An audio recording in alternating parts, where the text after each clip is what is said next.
Hello students, कैसे हैं आप लोग। आशा है आप सभी स्वस्थ और मस्त होंगे। स्टूडेंट्स, आज हम पढ़ेंगे वर्धा शिक्षा योजना, जिसे हम बेसिक एजुकेशन भी कहते हैं या फिर बुनियादी शिक्षा व्यवस्था भी कहते हैं। तो जैसा कि हम जानते हैं कि भारत के एक संत हुए हैं महात्मा गांधी। उन्होंने बहुत ही गहराई से इन चीज़ों पर विचार किया है और अपनी बात रखी। उन्होंने अपने सजेशंस रखे। डॉक्टर माथुर जी के अनुसार देखा जाए तो यह शिक्षा राष्ट्रीय सभ्यता, संस्कृति एवं शिक्षा संगठन के आधार के रूप में प्रस्तुत की गई है। यह शिक्षा सभी भारतीयों को ऐसा आधारभूत ज्ञान प्रदान करने के लिए निर्मित की गई है जो कि अपने वातावरण को बुद्धिमत्ता पूर्वक समझने एवं प्रयोग करने में सहायक हो। यदि हम महात्मा गांधी जी के शब्दों में देखें तो वो यह बताते हैं कि ऐसी शिक्षा जो बालक को विभिन्न प्रकार की हस्तकलाओं से प्रशिक्षण देते हुए उनका शारीरिक, मानसिक, सामाजिक, नैतिक और आध्यात्मिक विकास करने में समर्थ हो, जिससे देश में समाजवादी समाज की स्थापना कर नगर और ग्रामीण दोनों की जनता को सुखी एवं समृद्ध बनाया जा सके। अब यदि हम इसके उद्देश्यों की बात करते हैं तो इसके क्या उद्देश्य हैं बेसिक शिक्षा के या वर्धा शिक्षा योजना के। तो इनके उद्देश्य हैं बालकों को समुचित व सर्वांगीण विकास करना, हर तरह का ओवरऑल डेवलपमेंट करना बच्चों का, नैतिक एवं चारित्रिक विकास, सांस्कृतिक विकास, आर्थिक निर्भरता, सर्वोदय समाज की स्थापना, व्यावसायिक विकास, आध्यात्मिक विकास, उच्च नागरिकता का विकास। मतलब हर तरह के व्यक्तित्व का विकास करना आवश्यक होता है और इसलिए हम सभी बच्चों को बेसिक शिक्षा देना चाहते हैं, ऐसी एजुकेशन देना चाहते हैं स्टार्टिंग में, जिससे इन सारे पहलुओं पे बात हो सके, सारी चीजों का विकास हो सके। अब बेसिक शिक्षा के जो आधारभूत सिद्धांत हैं तो वो क्या हैं। आधारभूत सिद्धांत, आधारभूत सिद्धांत, तो इसमें सबसे पहला सिद्धांत होता है अनिवार्य एवं निःशुल्क शिक्षा। सभी बच्चों को अनिवार्य शिक्षा देनी चाहिए और जहां तक संभव हो सके, यदि किसी विद्यार्थी की आर्थिक स्थिति ऐसी नहीं है जो पढ़ पाए या उसके परिवार की, तो उसे फ्री में एजुकेशन देना चाहिए, लेकिन एजुकेशन सबको मिलना चाहिए।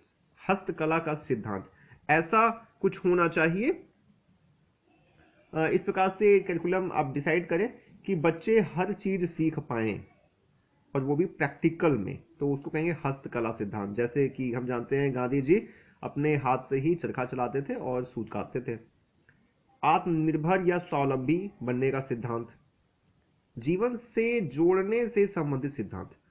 ऐसा चीज आप सिखाएं जिससे व्यक्ति जीवन से जुड़ा हो, वह जाने कि अगर हम कोई कपड़ा पहन रहे हैं तो वह कपड़ा कैसे बनता है, उस कपड़े को बनाना वो जानता हो। यदि व्यक्ति कोई भी सामान प्रयोग करता है, अगर वह तेल का प्रयोग करता है खाने में, तो उसे समझ में आए कि हाँ भाई तेल कैसे आया है, उसके लिए सरसों उगाया गया, उसको पेरा गया, फिर वो तेल हमको प्राप्त हुआ। तो इन तरह की चीजों को वो समझे।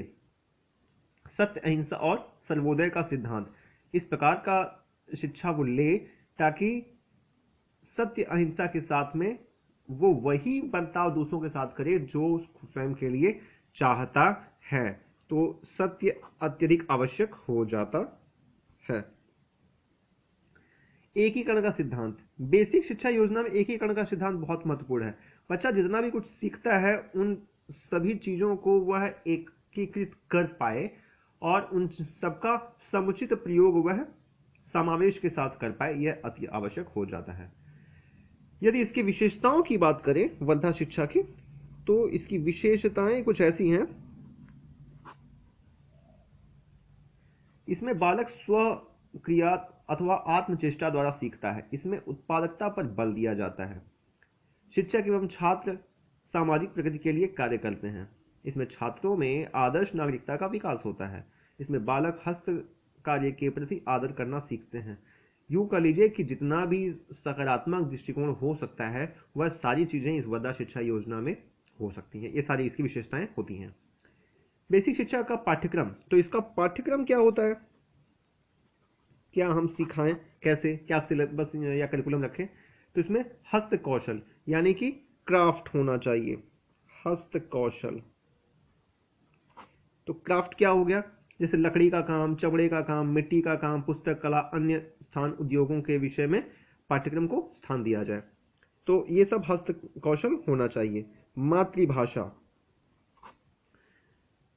जब हम मातृभाषा से, हिंदी भाषा से या अपनी लोकल लैंग्वेज से कनेक्टेड हो पाएंगे तो अपनी स्थानीय भाषा के संपर्क में होने से हमें अपने देश भूमि से भी प्रेम होगा।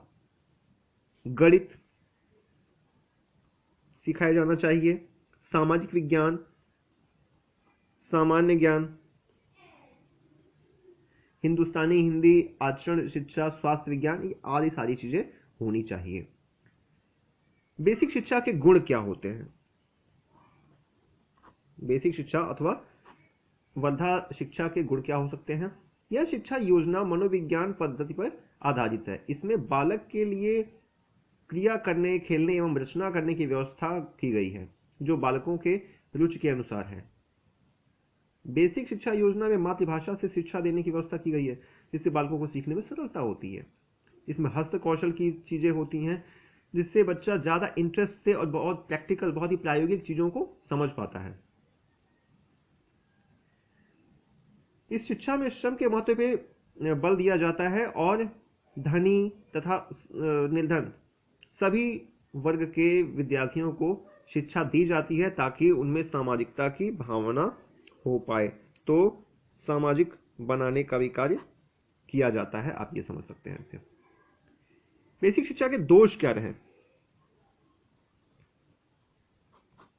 तो इनमें दोष व्यवहारिक रूप से ये है कि इसमें किसी हस्तशिल्प के माध्यम से बालक को सभी विषयों की ज्ञान प्रदान करने की चेष्टा की गई है जो पूर्णतया असंभव प्रतीत होती है। केंद्रीय दस्तकारी के द्वारा संपूर्ण शिक्षा नहीं दी जा सकती है, जैसा कि श्रीधरनाथ मुखोपाध्याय जी ने कहा भी है।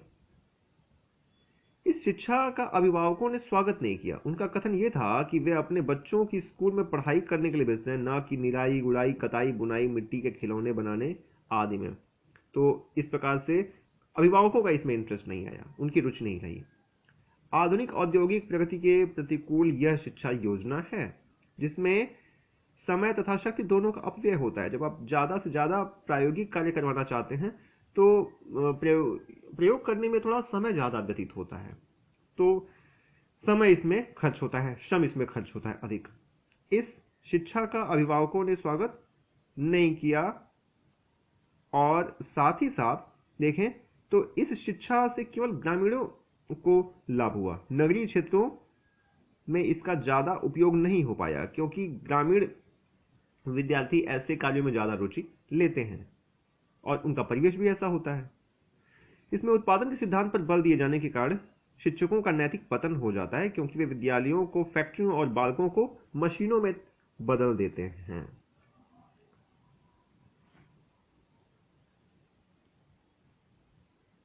अब यदि हम बात करें विश्वविद्यालय शिक्षा आयोग की,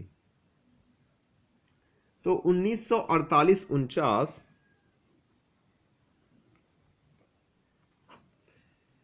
ईस्वी में विश्वविद्यालय शिक्षा आयोग आया और इसकी कुछ बातें, इसकी कुछ संस्तुतियां आई और उनकी संस्तुतियां क्या रही? व्यावसायिक शिक्षा इसमें देने की बात कही गई विश्वविद्यालय शिक्षा आयोग के द्वारा।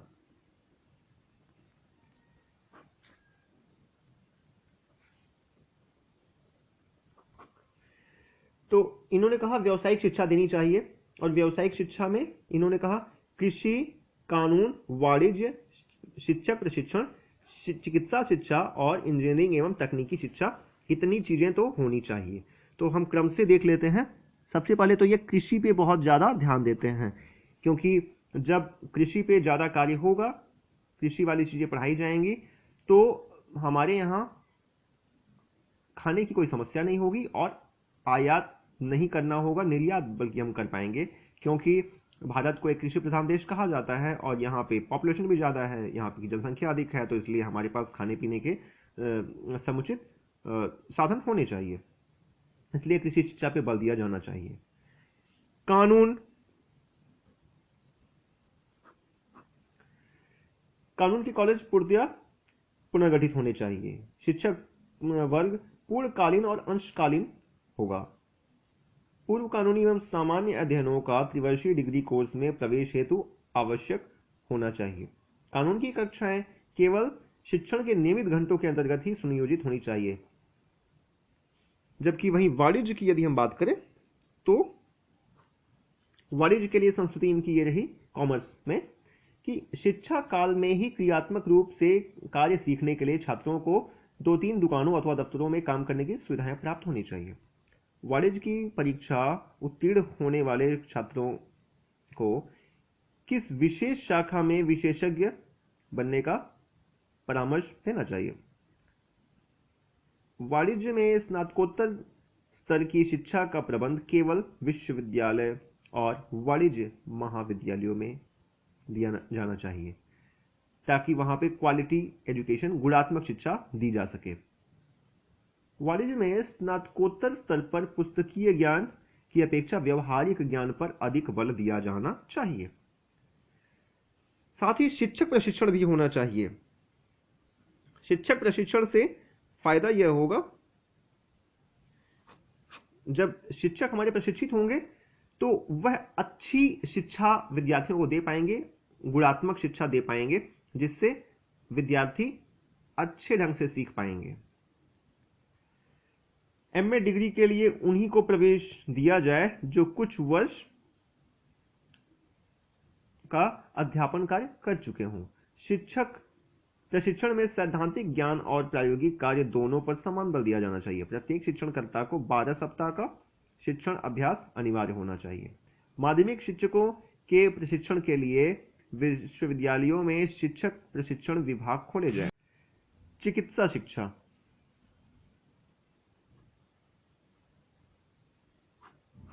चिकित्सा की यदि बात करें तो चिकित्सा शिक्षा के संबंध में आयोग के जो सुझाव रहे, एक मेडिकल कॉलेज में 100 से अधिक क्षेत्रों को प्रवेश नहीं दिया जाना चाहिए। प्रत्येक मेडिकल कॉलेज में योग्य शिक्षक और प्रचुर शिक्षण सामग्री होनी चाहिए। मेडिकल कॉलेजों में अनुसंधान की व्यवस्था की जानी चाहिए। चिकित्सा में स्नातकोत्तर अध्ययन की व्यवस्था केवल उच्च स्तरीय चिकित्सा कॉलेजों में दी जानी चाहिए। तो इस प्रकार से शिक्षा चिकित्सा क्षेत्र में भी होनी चाहिए। इंजीनियरिंग एवं तकनीकी शिक्षा। तो यदि हम तकनीकी शिक्षा की बात करें, उसमें कहा गया कि इंजीनियरिंग कॉलेजों की संख्या बढ़ाई जानी चाहिए, विशेष रूप से चौथे और 5वें दर्जे के कारीगरों जैसे फोरमैन, क्राफ्ट्समैन, ड्राफ्ट्समैन, ओवरसीज आदि के ट्रेनिंग स्कूलों को।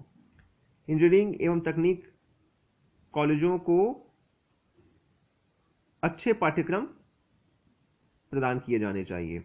देश के वर्तमान उद्योगों की मांग के अनुसार विभिन्न प्रकार की इंजीनियरिंग और तकनीकी कॉलेज यथाशीघ्र खोले जाएं। व्यावसायिक और तकनीकी शिक्षा में स्नातकोत्तर की शिक्षा और अनुसंधान की व्यवस्था की जाए। तो इस प्रकार से कई सारे सजेशंस रहे विश्वविद्यालय शिक्षा आयोग के। आशा है आपको ये सारी बातें समझ में आई होंगी। यदि आपको कोई चीज ऐसा है जो समझ में नहीं आया या आप कुछ और समझना चाहते हैं तो कृपया कमेंट बॉक्स में आप अपनी बात रख सकते हैं। आपका दिन शुभ हो। धन्यवाद।